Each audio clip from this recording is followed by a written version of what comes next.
I've worked with folks one-on-one who have a weight loss goal, and I've been doing this for a few years now. And what really helped me come to this career was my own pretty significant weight loss of 100 pounds from over the course of about 1 year. So, I know from experience that the scale number changing doesn't really automatically do anything for us. The world feels more open to me, right? So it's not necessarily, a lot of times when people are thinking about weight loss, they're only thinking about the surface level outcome, which is the scale number going down or the clothes size numbers going down. But what I want to make sure everyone understands more closely is how does the change serve the life that they want to live? Hello everyone, I am Abhra and this is Stories and Stanza. Let's dive into what makes us human through intimate conversations about creativity, failure, and resilience. Let's begin. Hello, everyone, and welcome to a new episode of Stories and Stanza. And today, with me, I have an amazing guest, Megan, and who has been here on the show a couple of times. And we create a small series called Our Relationship with Food on this podcast. Welcome back, Megan. How are you doing today? Thank you, Abhra. I'm doing great, and I'm really happy to be back because our conversations always leave me thinking about them for days afterwards. Thank you so much. And for listeners, we have done 2 episodes before. So what we have done now is Stories and Stanza is also a blog. So you can read about the episodes as a blog. So you have a pointer to what we have discussed. I will put a link to the previous 2 discussions here somewhere in the pointer if you're watching on YouTube, and of course in the audio podcast description. So you can read about what Megan and I discussed last year. And today we wanted to take a next step and expand that series, Our Relationship with Food. The title, Megan came up with it, and I absolutely love it. And what we want to explore today is mind-body connection in light of our relationship with food and our weight loss journey. For the listeners who are joining us for the first time, would you like to tell a little bit about yourself? Sure. My name is Megan Gaul. I live in New York, and I am a health coach. I've worked with folks one-on-one who have a weight loss goal, and I've been doing this for a few years now. And what really helped me come to this career was my own pretty significant weight loss of 100 pounds from over the course of about 1 year. Now it marks about almost 7 years that I've been maintaining a healthy weight range for the first time in my adult life for about that 6 or 7 year period. And that journey made me take stock of so many of the ways I was approaching my career and my relationships. And it really helped me grow in the ways that I was approaching all those things and make a lot of big improvements to my life. And so eventually, after a few years of maintaining this weight loss, I said, I want to help other people do this because I know there are a lot of people struggling in the same way that I was. So that's what I do now.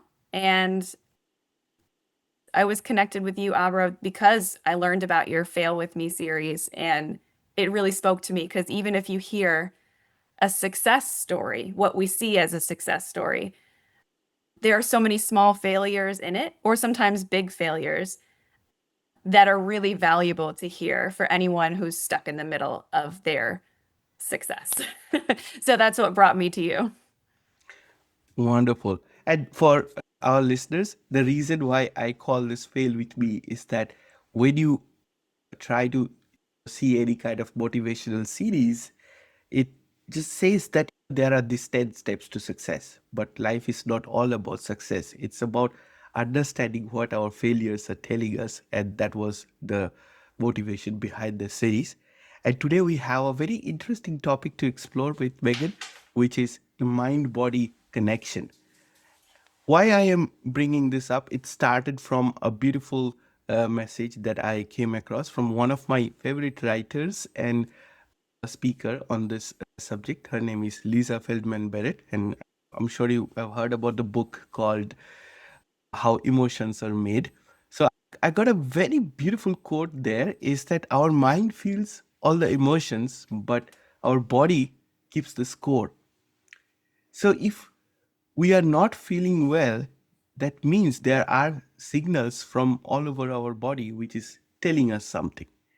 And the other way around, that if your body is not feeling energetic, somehow that your mind is not there fe- augmenting it, supporting it, energizing it. So that's something we want to explore in our conversation today. So, Megan, as a health coach, I want to hear from you. How does this mind body awareness speak to you? When you were sharing the quote from Dr. Barrett, the main thing that always comes up in my brain is how, when you notice these differences in how your body feels, that can be an indication of something that's going on in your mind. And what I always think of is the fact that myself and many of my clients at the beginning of our journeys, when we're feeling very stuck in feeling heavy, we have all these emotional eating habits that we're doing. What a pattern I've noticed is that a lot of people don't notice differences in how their body feels or their mind feels at that time. They are in a state of it all feels the same and it all feels anxious and frantic, and I never feel in charge of what I'm doing. And for me, right now, on the other side of that, having done a lot of work to bring down emotional eating, I notice that I have such a heightened ability to feel differences, to actually feel the emotions in my body. I can feel my chest tighten now when I'm scared or anxious. I can feel lumps in my throats when I'm sad. I can feel I can feel a pit in my stomach when I'm very nervous or I'm feeling ashamed. But at that time, when I was in the midst of this overeating, emotional eating habits, I didn't notice those feelings at all. And what I think I was doing, and what I think a lot of my clients were doing, was ignoring everything the body is doing. And something you said in one of our conversations was hoarding coping mechanisms. And I think that's what we were doing. We were trying to prevent ourselves from feeling whatever was happening in our bodies.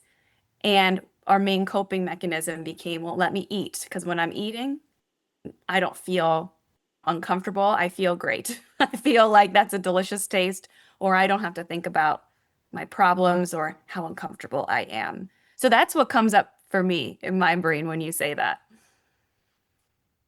That's wonderful.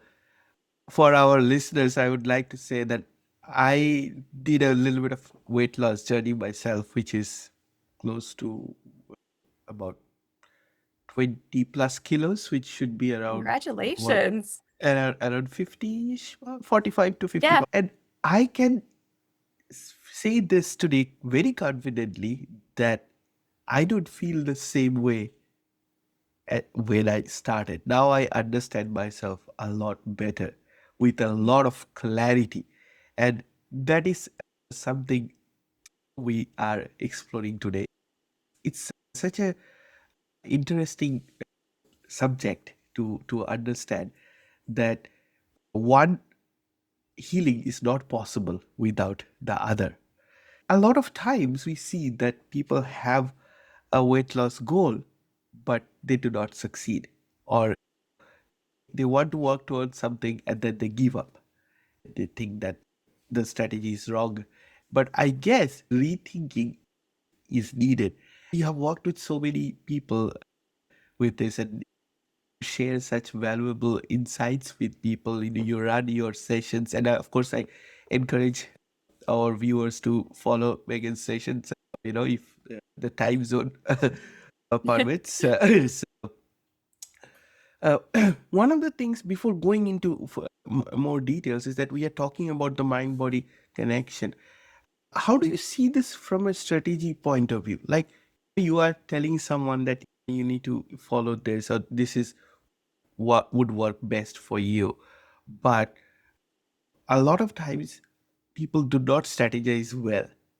Then they jump into a journey and then something doesn't work out and then they stop.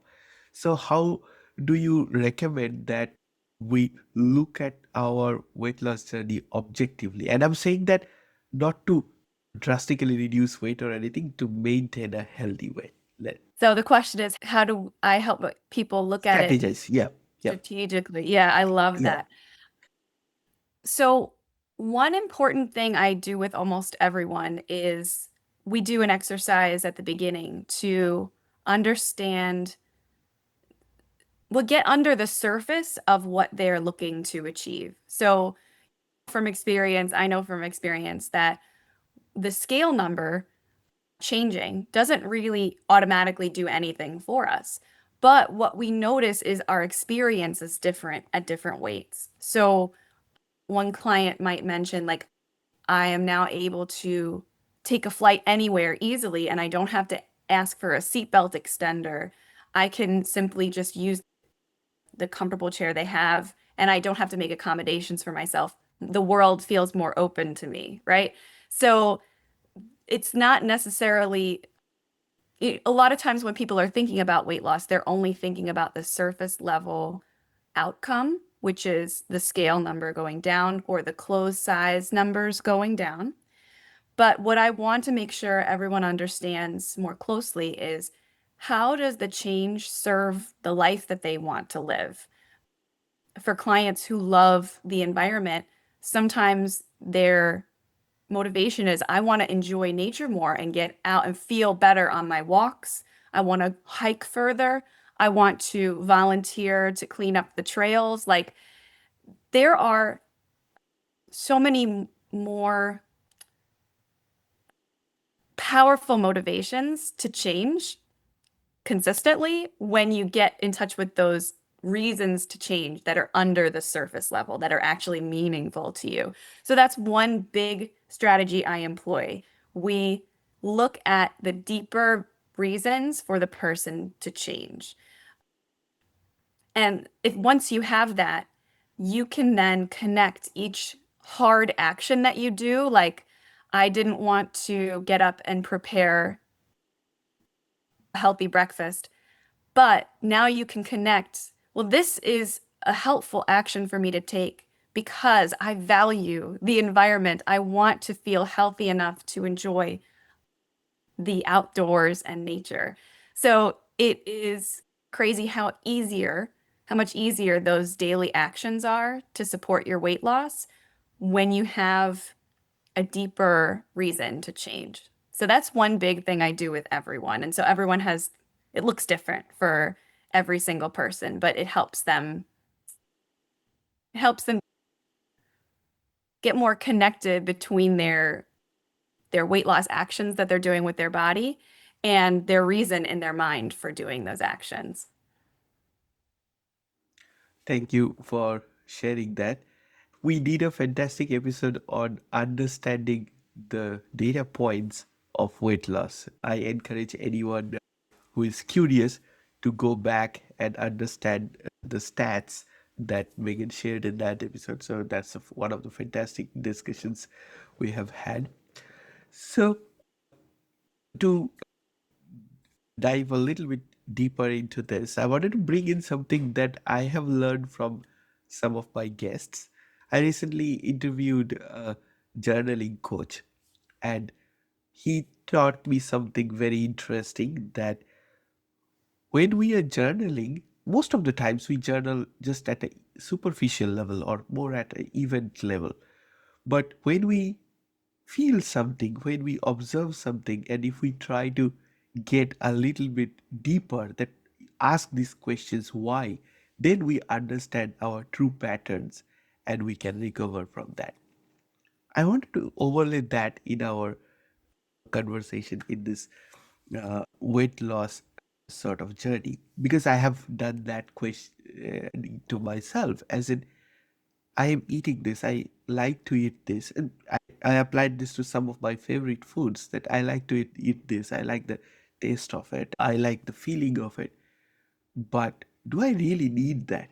Do I really need that in that certain portion? And then I realized that more we ask these questions, we feel that once we achieve that understanding of physical and mental well-being balance, then we know that this is a certain amount we need, not more than that. We are good enough, and we are in a way building our awareness, and we think that this is just right for me. Then we realize that everything else is superficial, everything else is not needed.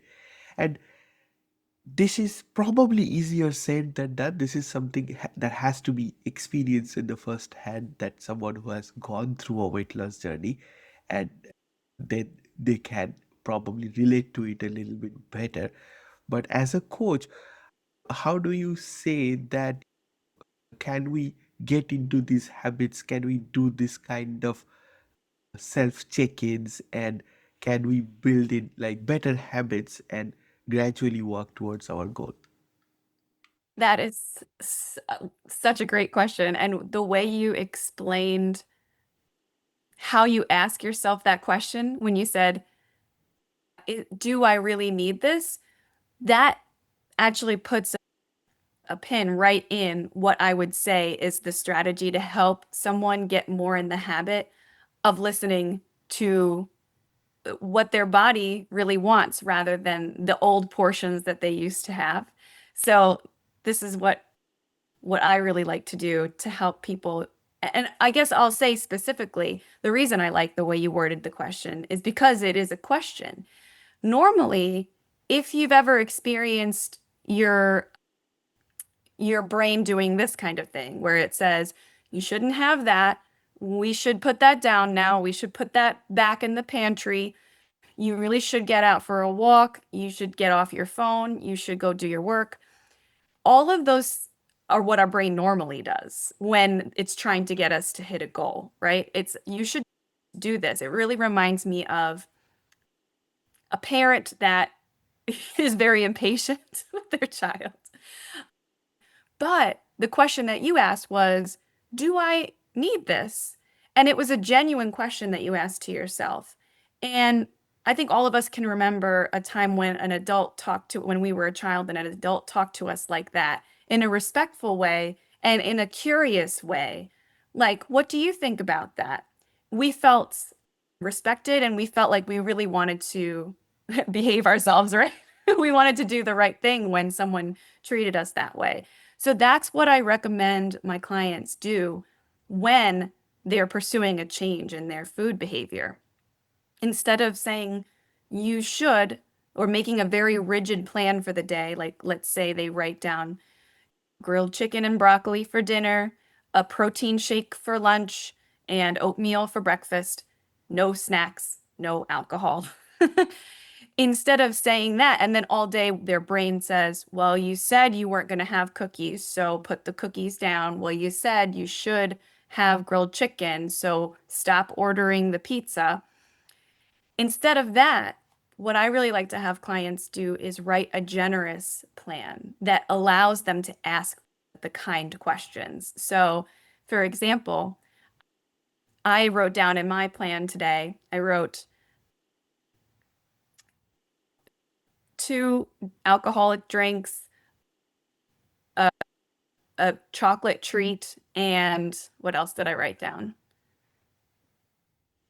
One other kind of, oh, it was a sweet iced coffee alongside all the meals that I had planned.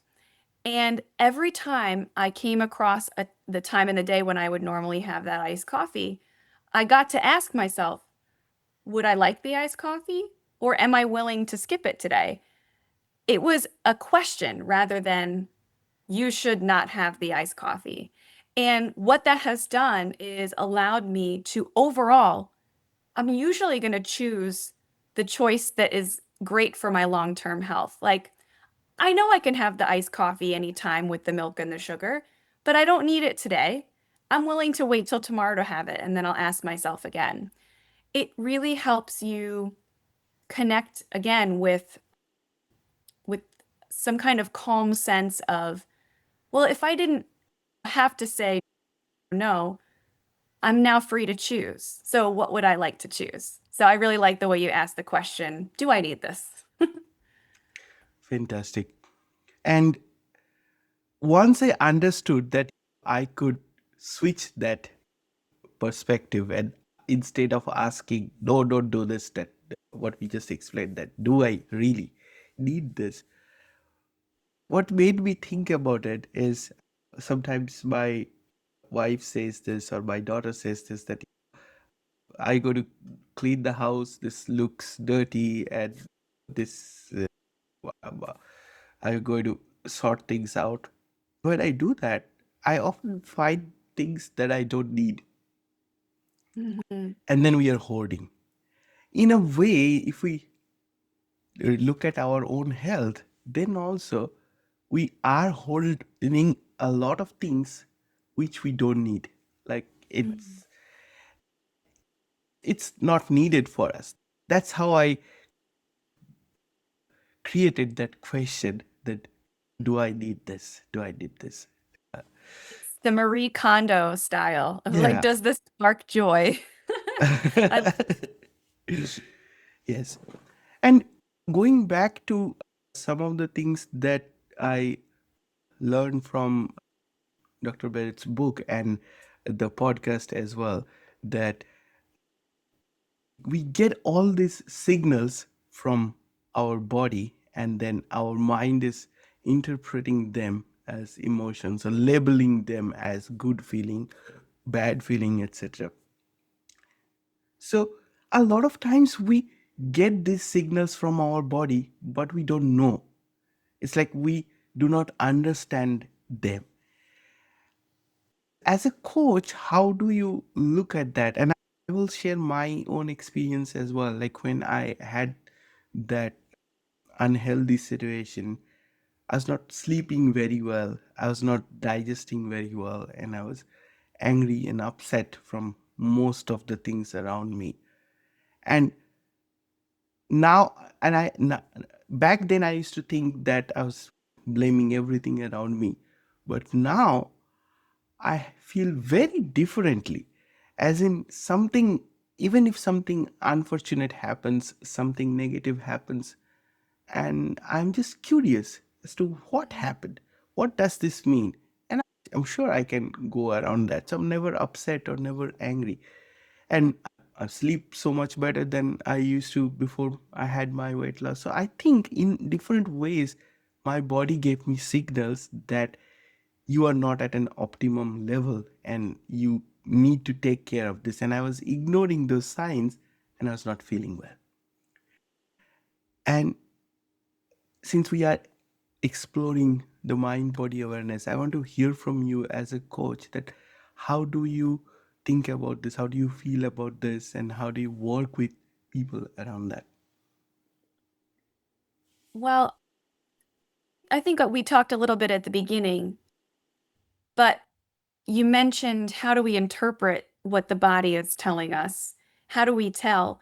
And I think the first step, at least it was for me, was acknowledging that there were signals to start with. I think I mentioned earlier, and I don't think I'm alone in experiencing this, but I felt as though every moment had the potential to be frantic and anxious. So I think other people live in this kind of chronic, their nervous system is activated.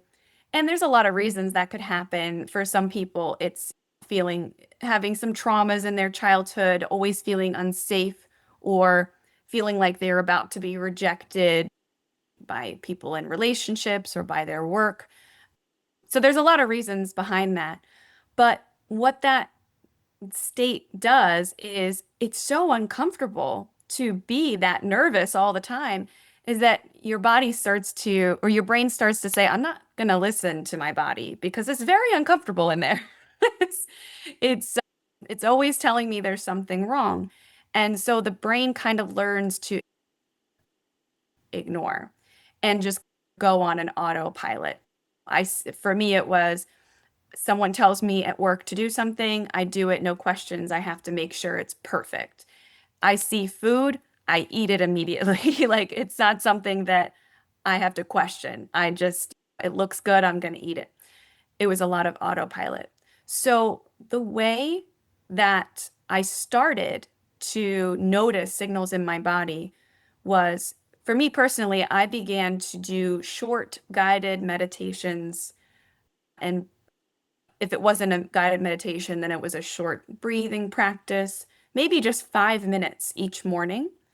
And I noticed at that time, because I had nothing else to do, that I was able to notice some a feeling in my, at first, I didn't feel anything in my body when I was prompted by the guided meditation to feel what's happening in your chest, feel what's happening in your head. I didn't feel anything at first, but then slowly I was noticing with a little stillness that there is some tingling in my legs. Oh, there is a pit in my stomach today. And I didn't know exactly what those all meant right away. And I think you mentioned that you feel very differently now. So my thought is that the common denominator is practice. I think that we just have to keep putting in those calm moments and almost like almost like you're in a class where you're learning another language. You just have to slowly either try some things or listen and just absorb and just kind of practice. You can't learn Italian if you don't practice with your desk mate. So I think that was key for me. I had a solid meditation practice that helped me. And then, not just during the meditation, but other times in my day, it was easier for me to then say, oh, there's that same pit in my stomach. And then I could start making connections. And the brain is not always right. Sometimes we're anxious about something and our brain associates it with something completely different than what we're actually anxious about. But I think the building of the awareness is a wonderful start because then it lets you have the space to ask those questions. Like you said, do I really need this? Would I choose this if I were in a perfectly calm and happy place? Um, so yeah, I think practice is the big one. That's wonderful. And I really like how you do your walking groups and you go on walks and you share your experiences. Do you want to tell our audience about how do you see that and how do you build that into habit? Sure. So yes, recently, since the weather's been getting warm, I've been doing every few weekends, we do a small group walk. So I put up some flyers in my neighborhood, and whoever wants to come can come and join me. And we'll just walk through a local city park or a state park. And every so often we'll stop and we'll just talk about my expertise is health and habit change. So that's what we tend to talk about. But I was someone who never really wanted to move my body when I was 230 pounds. I felt like I mostly just wanted to be seated or in bed, like one of those two things.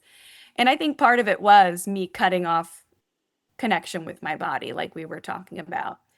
And the way that I started to change that, firstly, it took a long time to be ready. So if you're in that place where you're not feeling ready, you can ask yourself the question, am I ready to take a walk today? Or am I ready to do a short stretching activity today?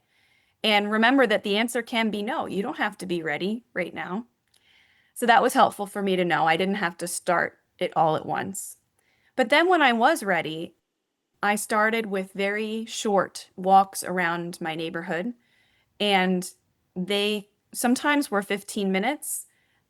Eventually, sometimes I would have busy days and I would just do five, but 5 minutes is better than skipping the habit because when you do 5 minutes, you're still honoring that I am a person who walks every day. I am a person who moves my body in whatever time I can.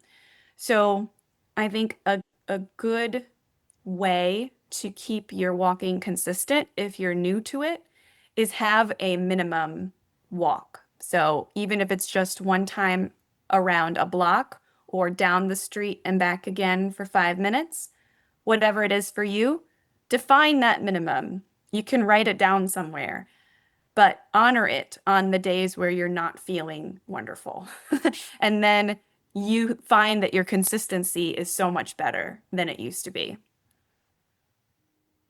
That's so true. I can say that walking has made a big difference to me. And I see walking not just as an exercise or activity, I see this as a mindfulness exercise as well.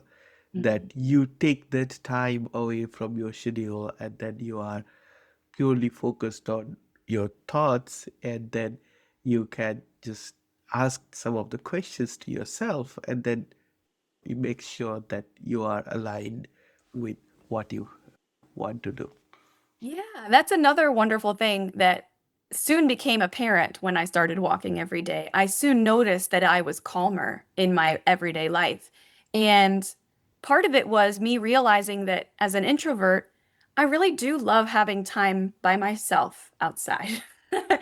So I was missing that. And that was a nice way to honor that alone time. And the second benefit I noticed was it was it helped me notice how much my brain was doing that didn't help me at all. So I'm an overthinker. I have had this habit of letting my brain just run and run on a problem that I can't solve. And I'm sure a lot of people can relate.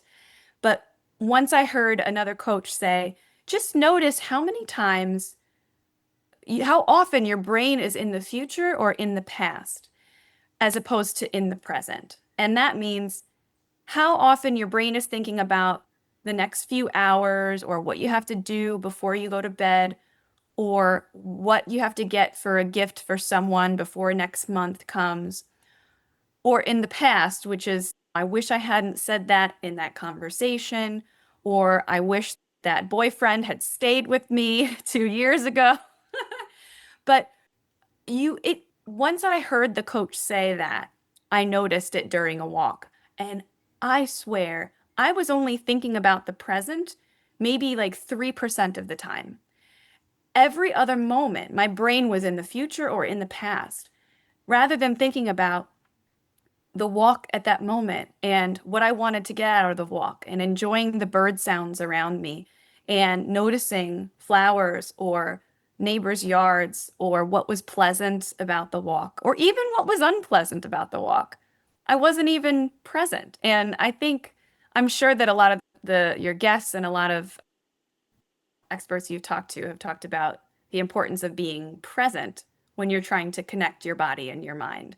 And walking really helped me notice very distinctly, oh, I'm often not present. And I can use this walk to practice presence. I would share something with you and audience here because that's something we covered in one of the episodes from a doctor actually. So he is a gastroenterologist and he gave me a beautiful thought about how to meditate and when we are stuck in this overthinking. And he said that you cannot possibly stop your mind from thinking negative. It will do that. So think about being in a room which has two doors. So from one door, your thoughts are coming in, and from one door, the thoughts are going out. So you just have to be there, let the thoughts come in, and let the thoughts pass. But if you keep one door closed, it'll just come and rotate within the room, within your mind. So Yes.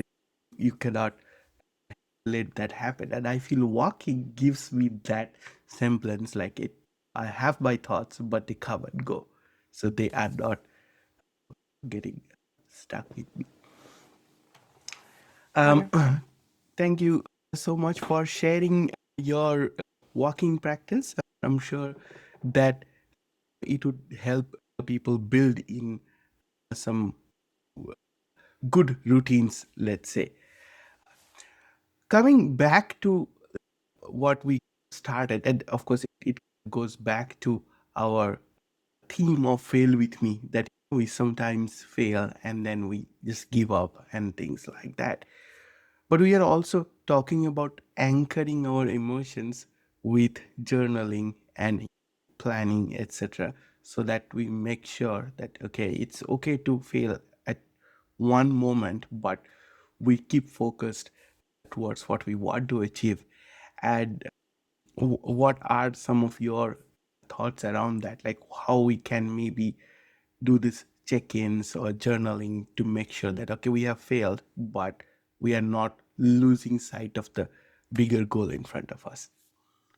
Well, I'm a very utilitarian journaler, but I do use, so I'm a big planner. So I love to plan and then reflect on the plan. And it felt very unnatural to me at first to do some more creative and really wonderful journaling habits and journaling practices. It felt unnatural to me because I always thought I was just, let's stay focused here. Let's be type A about it. But when I listened to your other guest about shadow journaling, oh my gosh, it made me really want to try that creative process of almost writing a story with a character as deep as you can make it, emotionally as deep as you can make it, because something stuck out to me that he said, which was you can't be, it was something to the effect of you can't um, write a character that's deeper emotionally than you are because it's coming from you. So it made me really want to try it. But in any case, a lot of my clients to work on a goal, one big utilitarian way to journal that I love is to put intentions in the morning with how you plan to fuel yourself. Put the foods, drinks, and snacks you intend to have on the left side, including the generous, fun foods like the iced coffees and the chocolate. And then on the right side, at the end of the day, reflect on which you were successful with and what you switched, what you strayed away from your plan with. And I really like this because it builds up awareness of when your lower self, your lower brain is taking over and going against your intentions in the morning. But the other thing I really like about this is that my clients really take it in the direction that they want to take it. And we stay flexible with journaling to make sure that it reflects their unique strength. So one of my clients loved putting a win every single day at the bottom. It's basically almost a gratitude or a self-gratitude practice. She would write, I was very proud of how I stuck to my intentions when I was going to the restaurant earlier today. And then I had another client who really liked to write down every single day, very repetitively, write down her goal in the same sentence every day. So she was almost using an affirmation in a way and keeping that long-term goal very present in her thoughts so that she didn't go 3 days without thinking about it, which a lot can happen in 3 days. You can drop the ball on a lot of your healthy habits.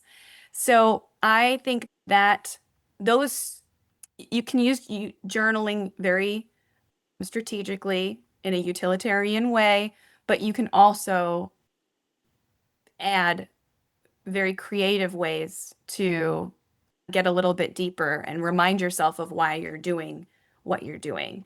So I think that it's so flexible. You can make it work for however you like to keep yourself reminded of your higher goal. That's amazing. We can go on and on about this subject. It is very close to my heart, and I've seen the benefits myself. But in the interest of time, we will try to wrap this discussions. We talked about mind body awareness, we talked about journaling, we talked about rewiring our mind to a healthier habits. And for anyone listening, if they want to work with you, Megan, how can they reach out to you? And you have a program that you wanted to talk about. Do. Yes, thank you. So my one and only service is my one-on-one coaching program, and that's for anyone who wants to lose weight, but they want to do it in a way that really reflects them as a person and doesn't just fall away as soon as they stop working with me, but stays. so that they can keep the weight off and stay at that healthy weight range. So, what I wanted to offer in case anyone was listening, and that's them, but of course, you can get to that by going to my website, which is partakemealplanning.com. But if you're someone who would really like to just understand what it's like to work with me first, or if you had questions about like our conversation today and you know that there's something in here that is holding you back from weight loss, but you don't quite know how to take action on it, I created something called a mind body weight loss audit call. So I decided to set aside 2 time slots in my week coming up, and I guess it will be the week that this releases. And what we'll do on this 45-minute call is uncover the specific habits or beliefs that are holding you back from weight loss and outline 2 to 3 very clear next steps for you and send you off with homework to actually get started on the weight loss that you're looking to achieve. So if you wanted to get one of those 2 spots, I'm going to give it to the first 2 people who message me on Instagram with stories 2025. So my Wonderful. Instagram, yeah, my Instagram is partake_foodie, and we'll put that in the show notes if that's okay with you, Opera. Yes, of course, we will put this in the show notes and we will convert this episode, as we have done in the previous ones, into a blog post. So I got this request from some people here in Melbourne that you are doing all these podcasts and they are half an hour to 1 hour long and there are beautiful discussions, but how do we take something away from it? And we listen to a podcast and then we are busy, then we'll forget. So how do we make sure that we do not lose the knowledge that you're bringing in? So that's why I have converted my podcast to a blog as well. So anyone who and it's a free blog, so it's on Substack, so you can go there and read about it, the wonderful strategies that the guest talks about, and then it's summed up in a way that what are some of the takeaways, and then follow as per your interest. And to wrap up today's discussion, I wanted to finish it in a very positive note. So, this is something, Megan, I would like to hear from you is that in our weight loss journey, sometimes we become very harsh critics, or sometimes we can self sabotage our objective. So, what would you like to say someone who wants to get into the weight loss journey and is feeling not feeling up there because of maybe harsh criticism or the sabotaging process? What would you like to say to them? I would love to say to them, you do not have to do everything at once. You can go as slow and deliberately as you like. You have full permission to start with the easiest thing, and you don't have to start like right now. You really don't. You can ask yourself the question, am I willing to do this? And that's going to lead you to the right answer for you. So listen closely. Wonderful. And I can really say that this has been a like shine of positivity for me, the weight loss journey and the mental well-being that came with it. So I hope that anyone listening to this episode was benefited by this discussion. And thank you for talking about your program, Megan. I'm sure anyone listening in would be interested to work with you. And thank you so much for your time today. Oh, thank you for having me. I love it. Thanks so much.